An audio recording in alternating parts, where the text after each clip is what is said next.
우리나라에서 정말로 안 되는 부분이 뭐가 안 되냐면 번식 후에 몸골 관리가 안 돼요. 다시 말하자면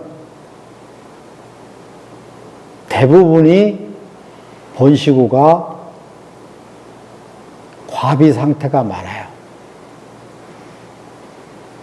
제가 오늘 짧은 시간 내에 이 번식 후의 과비의 상태, 원인, 어떤 문제점을 갖다가 다 말씀드리기에는 조금 어렵지만 어쨌든 좀 쉽게 접근해서 결론을 내자면 대부분의 우리 농가에서는 그래도 이 소가 살이 쪘는지 말랐는지는 대부분 구별을 해요.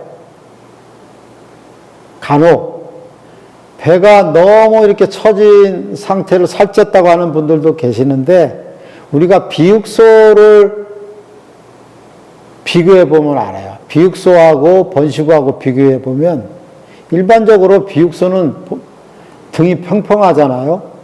번식후는 등이 평평해서는 안 되죠. 비육을 시키는 소가 아니기 때문에.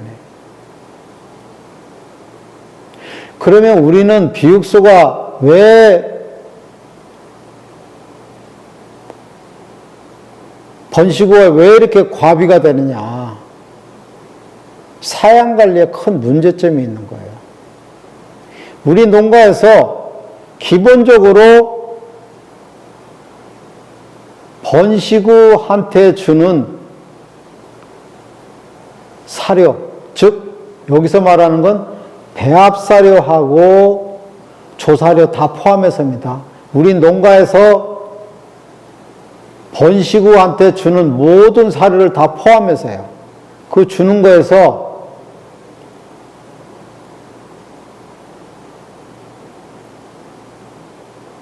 실질적으로는 어떠한 관념으로 우리가 가지고 있냐면 농우사료는 과비의 원인이고 지방을 많이 만드는 원인이고 소화장애를 일으키는 부분이고 이런 부정적인 시각으로 가득 차 있고 볏짚을 포함한 조사료는 소가 초식동물이기 때문에 많이 먹여도 큰 문제는 없다라고 생각하고 있는 것이 우리나라 번식후의 과비의 원인이 되고 있어요. 다시 말하자면 농우사료는 1일 아침 저녁 포함해서 5kg 이상 먹이는 것은 번식후를 망치게 하는 거라고 생각하고 있는데 볏짚만 주는 경우에 한해서 우리가 따져보면 볏짚이나 라이그라스를 무제한으로 주는 집이 많다. 다시 말하자면 사료, 농우사료, 배합사료 양은 2kg대밖에 안 주면서 볏짚이나 라이그라스를 하루 종일 먹게끔 주는 농가가 많다 이거예요. 그렇지 않은 농가도 있지만. 그러면 무슨 문제가 생기느냐?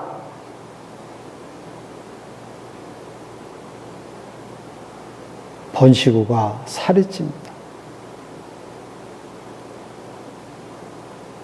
농우사료, 배합사료는 적게 주고 볏짚이나 라이그라스는 많이 주면 소가 건강하겠거니 생각하는 것이 잘못된 거예요. 다시 말하자면 배합사료의 영양소가 어느 정도고 볏짚의 영양소는 어떤 거고 라이그라스의 영양소는 어느 정도라는 것을 판단하는 기준을 몰라서 우리가 농우사료는 많이 제한을 하지만 볏짚과 라이그라스는 무한정으로 주는 것이 번식후를 과비시키게 되는 문제점이다. 그래서 이 부분에 대해서 좀 더 자세하게 제가 말씀드리고자 합니다. 조금은 어려운 얘기이긴 하지만 우리가 배합사료 포대에 보면 뒤에 영양소 표시가 있어요. 이 사료 포대 안에 있는 사료는 조단백질이 14%든 16%든 18%든 20%든 있어요. 그 다음에 조설모가 있어요. 조지방이 있어요. 그 다음에 칼슘과 인이 있어요. 그 제일 밑에 보면 영어로 TDN이라고 해놓든지 아니면 가소화 영양소 총량이라 해놓고 몇 프로 이렇게 나와 있어요. 그게 뭐냐면 그 사료의 특성의 영양가를 표시를 하는 겁니다. 그것이 일반적으로 70%라는 거예요. 다시 말하자면 우리 3대 영양소를 합친 토탈 영양소 수치가 70%라는 거예요. 뭐를? 단백질 16%를 합쳐서, 조지방 2.5% 합쳐서, 조소미용 20몇 % 합쳐서, 그거 다 합친 것이 TDN으로 나타내는 수치를 나타낼 수 있는데, 그게 배합사료는 일반적으로 68%에서 74%라는 거예요. 영양소가. 그거는 100% 만점에 70% 이건 아니에요. 그래서 우리가 그냥 기본적으로 70이다 라고 이해를 하시면 됩니다. 번식구는. 그 다음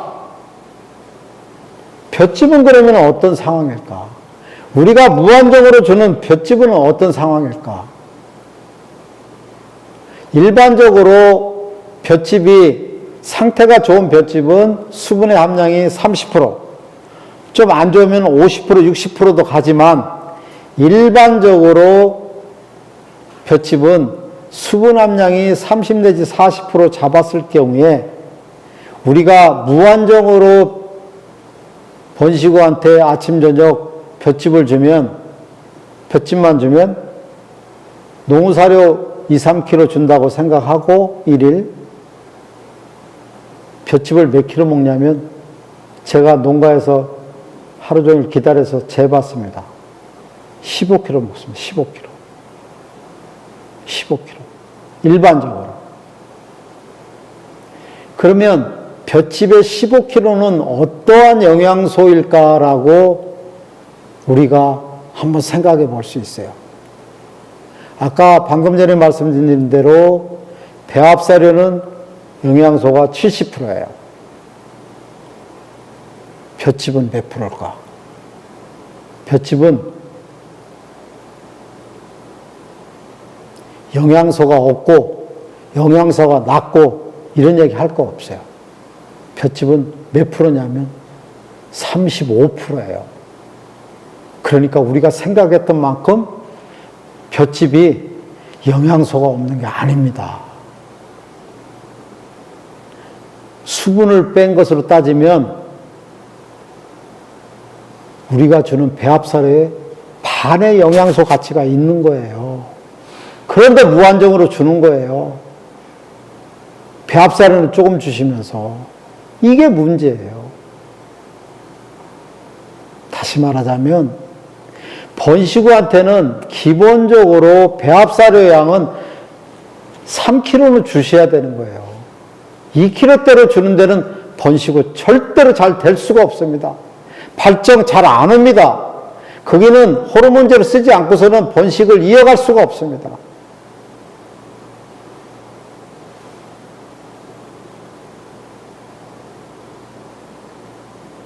그래서 번식구한테 주는 양이 볏짚 무한정 15kg 주고 농사료 그 대신 조금 줘요. 2.5kg밖에 안 줘요. 이거는 아주 잘못된 번식구 사양관리 체계예요.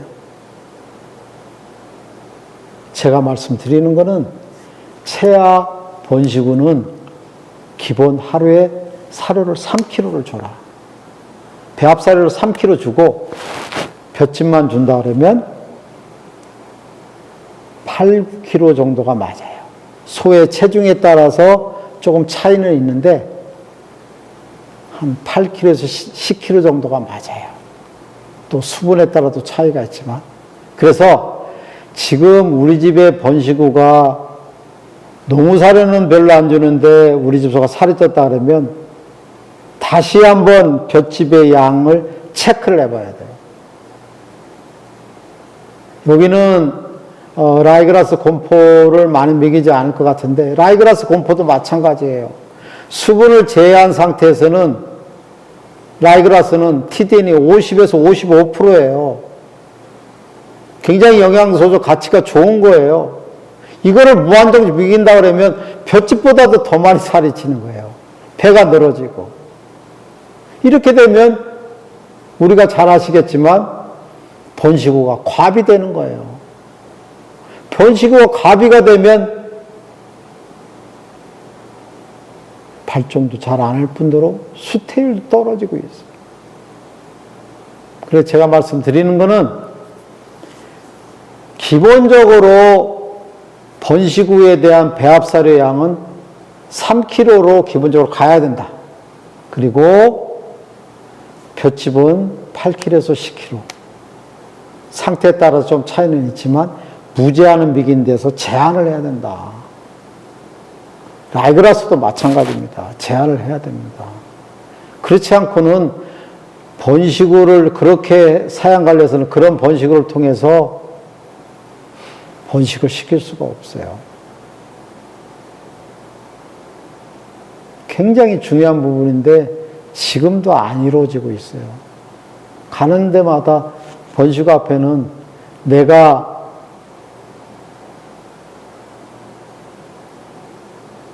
조사료 관리를 많이 해서 넉넉하게 남다 그래서 무제한으로 주고 있는 거예요.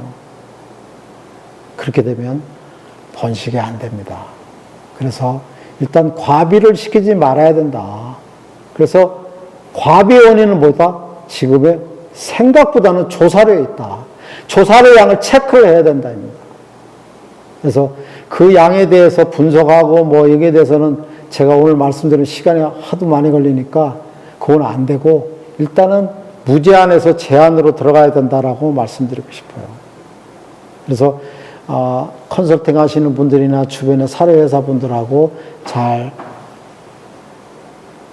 맞춰서 공부를 좀 하시기 바랍니다. 그리고 이게 과비가 되면 그 송아지, 어미소가 분만했을 때 그 어미소의 송아지는 아까 잠깐 얘기했지만 흰색 변이를 흰색 설사를 하는 거예요. 왜? 지방이 너무 많으니까. 그리고 또 과비가 되면 몸에 염증이 생겨요. 자궁에 염증이 생기고 혈액에 염증이 생기고 난소에 염증이 생깁니다. 그러면 자궁에 염증이 생기면 수정을 제대로 시켰다 하더라도 염증으로 인해서 착상이 잘 안 될 테고 또 수정이 됐거니 기다리면 40일, 60일 간격으로 발정이 올 테고 난소도 배란이 지연되고 또 심하면 낭조까지도 이르는 그런 악순환을 겪게 되는 거예요. 그래서 우리가 농구사료를 줄이고 조사료를 무한정으로 하는 거에 사양관리는 조금 탈피해야겠다라고 제가 강조하고 싶습니다.